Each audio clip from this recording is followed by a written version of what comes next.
In this video, we are going to be looking at AWS's fully managed relational database service, Amazon RDS, specifically how to create a database using this service. So firstly, let's navigate to RDS.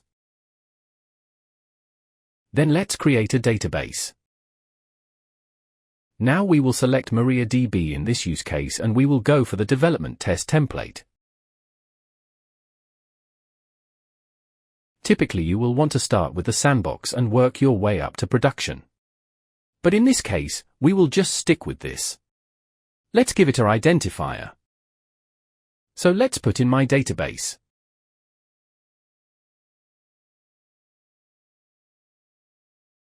We will stick with the admin username. And then add your passwords. Now typically you want to use Secrets Manager, but as this is just a tutorial, we will go with the self-managed. Next, you want to select your instance configuration.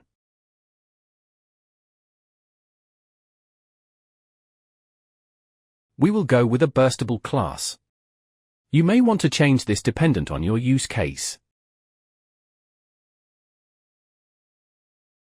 Now let's go with the minimum amount of storage for this instance, which is specified here.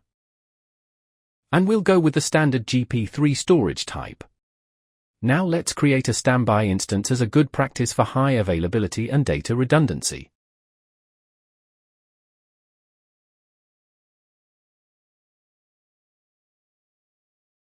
We will stay with all the default settings here.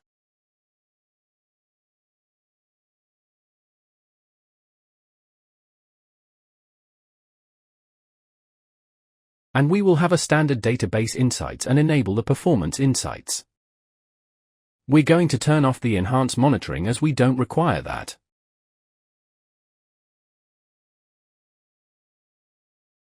Then next, let's add our name. So again, we'll go with my database.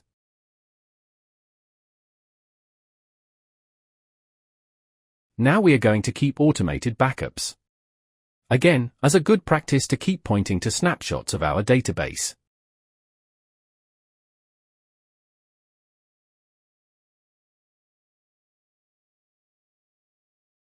And we're going to turn off auto mirror version upgrades for now. Now at the bottom, we can see our estimated monthly costs, which is broken down into the instance, along with the storage.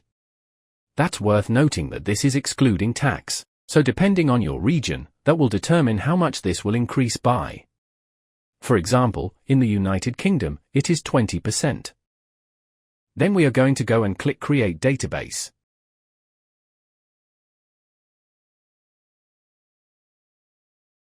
And that is it.